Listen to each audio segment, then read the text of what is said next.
Hi friends ಇತ್ತೀಚಿನ ದಿನಗಳಲ್ಲಿ suspense crime thriller ಸಿನಿಮಾಗಳಿಗೆ ಮಲಯಾಳಂ ಇಂಡಸ್ಟ್ರಿನೇ ಬಾಸ್ ಅಂತ ಹೇಳ್ಬೋದು. ಯಾಕಂದರೆ ಅವರು ಕಥೆಯನ್ನು ಬಿಲ್ಡ್ ಮಾಡೋ ರೀತಿ ಮತ್ತು ಕ್ಲೈಮ್ಯಾಕ್ಸ್ನಲ್ಲಿ ಕೂಡ ಆ ಒಂದು ಮೈಂಡ್ ಬ್ಲೋಯಿಂಗ್ ಟ್ವಿಸ್ಟ್ ಇದೆಯಲ್ಲ, ಅದನ್ನು ನಾವ್ಯಾರು ಕಲ್ಪನೆ ಮಾಡಿಕೊಳ್ಳೋಕ್ಕೂ ಸಾಧ್ಯ ಇರಲ್ಲ.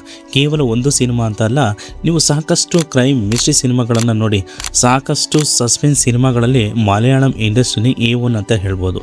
ಅದೇ ಸಾಲಿಗೆ ಸೇರೋ ಇತ್ತೀಚಿನ ಬಿಗ್ ಟ್ರೆಂಡಿಂಗ್ ಸಿನಿಮಾ ಅಂತ ಅಂದರೆ ಅದುವೇ ದೃಢಂ.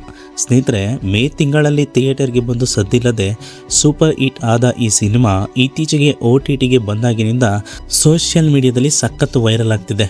ಅದರಲ್ಲೂ ಇದರ ಕೊನೆಯ 20 ನಿಮಿಷದ ರಾ ಮತ್ತು ಬ್ರ್ಯೂಟಲ್ ಕ್ಲೈಮ್ಯಾಕ್ಸ್ ನೋಡಿದರೆ ನಿಮ್ಮ ಮೈ ಜುಮ್ ಅನ್ನೋದೊಂದು ಗ್ಯಾರಂಟಿ. ಸ್ನೇಹಿತರೆ, ನಟ ಶೇನ್ ನಿಗಮ್ ಪೊಲೀಸ್ ಆಫೀಸರ್ ಆಗಿ ಕಾಣಿಸಿಕೊಂಡಿರೋ ಈ ಸಿನಿಮಾ ಕಥೆ ಏನು ಗೊತ್ತಾ? ಯಾಕೆ ಈ ಸಿನಿಮಾ ಅಷ್ಟೊಂದು ಟ್ರೆಂಡ್ ಆಗ್ತಿದೆ ಮತ್ತು ಇದರ ಸಸ್ಪೆನ್ಸ್ ಹಿಂದಿರೋ ಆ ಕರಾಳ ರಹಸ್ಯ ಏನು? ಸ್ನೇಹಿತರೆ, ಇವತ್ತಿನ ಈ ವಿಡಿಯೋದಲ್ಲಿ ಈ ಕಥೆಯ ಇಂಟ್ರೆಸ್ಟಿಂಗ್ ಫ್ಯಾಕ್ಟನ್ನು ಡೀಟೇಲ್ ಆಗಿ ತಿಳಿದುಕೊಳ್ಳೋಣ. ಯಾಕಂದರೆ ಸ್ನೇಹಿತರೆ, ನೀವು ಯಾವುದೇ ಒಂದು ಸಸ್ಪೆನ್ಸ್ ಥ್ರಿಲ್ಲರ್ ಮೂವಿ ನೋಡಿದ್ರೆ ಮೊದಲ ಸೀನ್ ನೋಡಿದ ಕೂಡಲೇ ನಿಮಗೆ ಎಂಡಿಂಗ್ ಹೇಗಿರುತ್ತೆ ಅಂತ ಗೊತ್ತಾಗುತ್ತೆ. ಆದರೆ ಇದರಲ್ಲಿ ಫಸ್ಟಿಂದ ಕೊನೆವರೆಗೂ ನೋಡಿದ್ರು ನಿಮಗೆ ಯಾವುದೇ ರೀತಿಯ ಕತೆ ಹೀಗೆ ಇರುತ್ತೆ ಅಂತ ಗೊತ್ತಾಗಲ್ಲ. ಟ್ವಿಸ್ಟ್ ಸಿಗೋದೆ ಲಾಸ್ಟ್ 20 ಮಿನಿಟ್ಸಲ್ಲಿ. ಸೊ ಹಾಗಾದರೆ ಬನ್ನಿ ಈ ಕಥೆಯನ್ನು ಶುರು ಮಾಡೋಣ.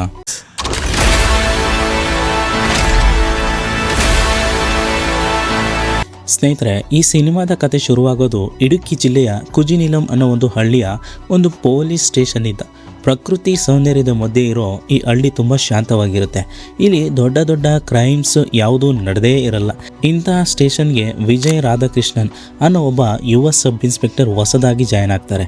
ವಿಜಯ್ ತುಂಬ ಇಲ್ಲಿ ಸೌಮ್ಯ ಸ್ವಭಾವದ ಒಬ್ಬ ವ್ಯಕ್ತಿ, ಯಾವುದೇ ಕೆಟ್ಟ ಅಭ್ಯಾಸಗಳಿಲ್ಲದ ಒಬ್ಬ ನಾರ್ಮಲ್ ಯುವಕ.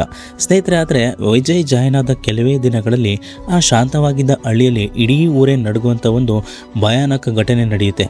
ಹಳ್ಳಿಯ ಒಂದು ದೊಡ್ಡ ಪ್ಲಾಂಟೇಶನ್ ಮಧ್ಯೆ ಮನುಷ್ಯನ ಕತ್ತರಿಸಿದ ಕೈ ಒಂದು ಸಿಗುತ್ತೆ. ಪೊಲೀಸರು ತಕ್ಷಣ ಅಲರ್ಟ್ ಆಗಿ ಆ ಜಾಗವನ್ನೆಲ್ಲ ಹುಡುಕಿದಾಗ ಹತ್ತಿರದಲ್ಲೇ ಒಂದು ಅನಾಮಧೇಯ ಹೆಣ ಕೂಡ ಸಿಗುತ್ತೆ. ಆದರೆ ಆ ಶವದ ಮುಖ ಪೂರ್ತಿ ಹಾನಿಯಾಗಿರೋದ್ರಿಂದ ಸತ್ತ ವ್ಯಕ್ತಿ ಯಾರು ಅಂತ ಪತ್ತೆ ಹಚ್ಚೋದು ಪೊಲೀಸರಿಗೆ ದೊಡ್ಡ ಸವಾಲಾಗಿರುತ್ತೆ. ಇದೇ ಸಮಯದಲ್ಲಿ ಅದೇ ಏರಿಯಾದಲ್ಲಿರೋ ಆನಮಲ ಫೈನಾನ್ಸ್ ಅನ್ನೋ ಒಂದು ಪ್ರೈವೇಟ್ ಬ್ಯಾಂಕ್ನಲ್ಲಿ ಭೀಕರ ದರೋಡೆ ನಡೆಯುತ್ತೆ. ಕಳ್ಳರು ಇಡೀ ಬ್ಯಾಂಕ್ನಲ್ಲಿದ್ದ ಕೋಟ್ಯಾಂತರ ರೂಪಾಯಿ ಮೌಲ್ಯದ ಚಿನ್ನ ಮತ್ತು ನಗದನ್ನು ದೋಚಿಕೊಂಡು ಓಡಿ ಹೋಗಿರುತ್ತಾರೆ. ಒಂದೇ ವಾರದಲ್ಲಿ ಒಂದು ಕೊಲೆ ಮತ್ತು ಒಂದು ದೊಡ್ಡ ದರೋಡೆ ನಡೆದಿದ್ದರಿಂದ ಇಡೀ ಇಲಾಖೆಗೆ ದೊಡ್ಡ ಪ್ರೆಷರ್ ಕ್ರಿಯೇಟ್ ಆಗುತ್ತೆ. ಇವೆರಡೂ ಕೇಸ್ಗಳಿಗೂ ಏನಾದರೂ ಲಿಂಕ್ ಇದೆಯಾ ಅಂತ ವಿಜಯ್ ತನಿಖೆ ಮಾಡಲು ಶುರು ಮಾಡ್ತಾರೆ. ಆದರೆ ಕತೆಗೆ ಅಸಲಿ ಟ್ವಿಸ್ಟ್ ಸಿಗೋದು ಹತ್ತಿರದ ಒಂದು ಹಳೆಯ ಡ್ಯಾಮ್ನಲ್ಲಿ ಮತ್ತೊಂದು ಶವ ಸಿಕ್ಕಾಗ. ಇನ್ನು ಸ್ನೇಹಿತರೆ, ಡ್ಯಾಮ್ನಲ್ಲಿ ಸಿಕ್ಕ ಆ ಎರಡನೇ ಶವ ನೋಡಿದ ಕೂಡಲೇ ಈ ಹೊಸ ಸಬ್ ಇನ್ಸ್ಪೆಕ್ಟರ್ಗೆ ಏನೋ ಒಂದು ರೀತಿ ಕಳುವಾದ ರೀತಿ ಕಾಣುತ್ತೆ. ಅಂದರೆ ಬ್ಯಾಂಕ್ ದರೋಡೆ ಒಂದು ಕಡೆ ಫಸ್ಟ್ ಕೊಲೆ, ಇನ್ನೊಂದು ಕಡೆ ಈ ಕೊಲೆ, ಒಂದರ ಮೇಲೆ ಒಂದು ಪ್ರೆಷರ್ ಶುರುವಾಗುತ್ತೆ. ಆದರೆ ಸ್ನೇಹಿತರೆ, ಇಲ್ಲಿ ಇನ್ವೆಸ್ಟಿಗೇಷನ್ನ ಶುರು ಮಾಡಿದಾಗ ಅವರಿಗೆ ಸಿಕ್ಕಿದ್ದು ವಲಸೆ ಕಾರ್ಮಿಕರು.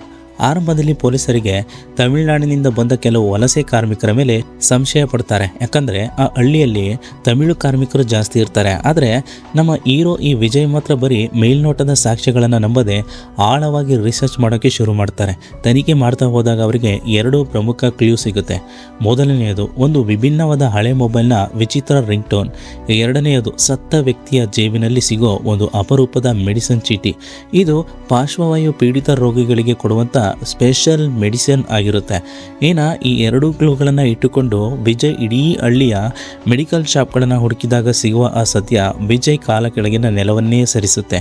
ಯಾಕಂದರೆ ಆ ಮೆಡಿಸಿನ್ ತೆಗೆದುಕೊಳ್ಳುತ್ತಿರೋ ವ್ಯಕ್ತಿ ಬೇರೆ ಯಾರೂ ಅಲ್ಲ, ಸ್ವತಃ ವಿಜಯ್ ಕೆಲಸ ಮಾಡ್ತಿರೋ ಅದೇ ಪೊಲೀಸ್ ಸ್ಟೇಷನ್ನ ಒಬ್ಬ ಕಾನ್ಸ್ಟೇಬಲ್ನ ಹೆಂಡತಿಯ ತಾಯಿಗೆ. ಅಂದರೆ ಆ ಕಾನ್ಸ್ಟೇಬಲ್ ಹೆಂಡತಿ ಆ ಮೆಡಿಸನನ್ನು ಪರ್ಚೇಸ್ ಮಾಡಿರ್ತಾಳೆ. ಹೌದು ಫ್ರೆಂಡ್ಸ್, ಅಪರಾಧಿಗಳನ್ನು ಹಿಡಿಯಬೇಕಾದ ಇಲಾಖೆಯ ಒಳಗಿನವರೇ ಈ ಕರಾಳ ಕೃತ್ಯದ ಹಿಂದೆ ಇರ್ತಾರೆ. ಒಬ್ಬ ಕಾನ್ಸ್ಟೇಬಲ್ ಯಾಕೆ ಬ್ಯಾಂಕ್ ದರೋಡೆ ಮಾಡಬೇಕು?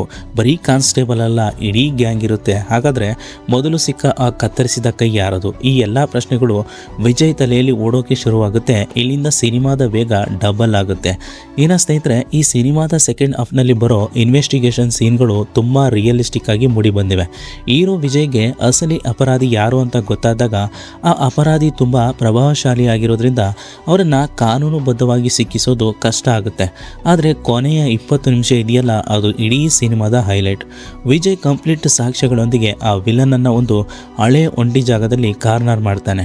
ಅಲ್ಲಿ ಶುರುವಾಗುತ್ತೆ ನೋಡಿ ಒಂದು ಭೀಕರವಾದ ಫೈಟ್. ಸಾಮಾನ್ಯವಾಗಿ ಕಮರ್ಷಿಯಲ್ ಸಿನಿಮಾಗಳಲ್ಲಿ ಹೀರೋ ವಿಲನನ್ನು ಒಂಟಿ ಕೈಯಲ್ಲಿ ಗಾಳಿಯಲ್ಲಿ ಅರಿಸಿ ಹೊಡೆಯೋದನ್ನು ನೋಡಿರ್ತೀರ. ಆದರೆ ದೃಢಂ ಸಿನಿಮಾದಲ್ಲಿ ಹೀರೋಗೆ ಯಾವುದೇ ಮಾಸ್ ಎಂಟ್ರಿ ಇರಲ್ಲ. ಅವನು ಸೂಪರ್ ಹೀರೋ ಥರ ಫೈಟ್ ಮಾಡಲ್ಲ.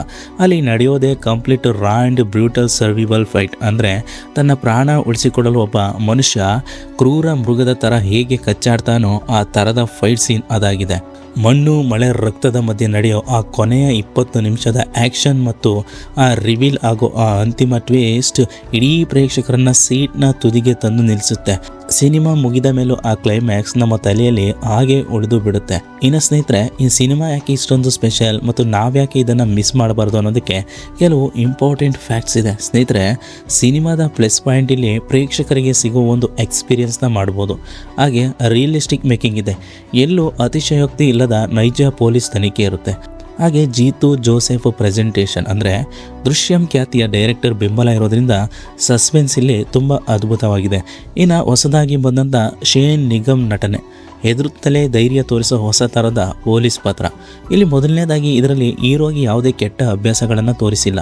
ಒಬ್ಬ ನಾರ್ಮಲ್ ಯುವಕ ಪರಿಸ್ಥಿತಿಗೆ ತಕ್ಕಂತೆ ಹೇಗೆ ರಿಯಾಕ್ಟ್ ಮಾಡ್ತಾನೆ ಅನ್ನೋದನ್ನು ತುಂಬ ಚೆನ್ನಾಗಿ ತೋರಿಸಿದ್ದಾರೆ. ಎಲ್ಲೂ ಕೂಡ ಯಾವುದೇ ಕೆಟ್ಟ ಸೀನ್ಗಳು ಇಲ್ಲ. ಇನ್ನು ಎರಡನೇದಾಗಿ ಇದರ ಸಿನಿಮಾಟೋಗ್ರಫಿ ಇಡುಕ್ಕಿ ಜಿಲ್ಲೆಯ ಕತ್ತಲೆ ವಾತಾವರಣ ಮತ್ತು ಸಸ್ಪೆನ್ಸ್ ಮೂಡ್ ಕ್ರಿಯೇಟ್ ಮಾಡೋಕ್ಕೆ ಬಳಸಿರೋ ಲೈಟಿಂಗ್ ತುಂಬ ಇಂಪ್ರೆಸಿವ್ ಆಗಿದೆ. ಬ್ಯಾಕ್ಗ್ರೌಂಡ್ ಮ್ಯೂಸಿಕ್ ಕೂಡ ಕಥೆಯ ಗಾಂಭೀರ್ಯತೆಯನ್ನು ಹೆಚ್ಚಿಸುತ್ತೆ. ಒಟ್ಟಾರೆಯಾಗಿ ಹೇಳಬೇಕಂದ್ರೆ ನೀವೇನಾದರೂ ಮಲಯಾಳಂ ಶೈಲಿಯ ಕಂಪ್ಲೀಟ್ ಸಸ್ಪೆನ್ಸ್ ಕ್ರೈಮ್ ಥ್ರಿಲ್ಲರ್ ಸಿನಿಮಾಗಳ ಪ್ರೇಮಿಗಳಾಗಿದ್ದರೆ ದೃಢಂ ಸಿನಿಮಾ ನಿಮಗೆ ಒಂದು ಬೆಸ್ಟ್ ಚಾಯ್ಸು.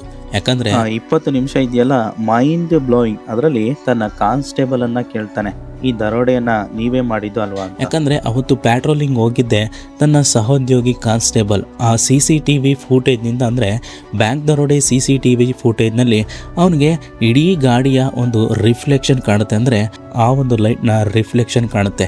ಈ ರಿಫ್ಲೆಕ್ಷನ್ನಿಂದಲೇ ಅವನು ಪ್ರತಿಯೊಂದನ್ನು ಜಾಲಾಡ್ತಾನೆ.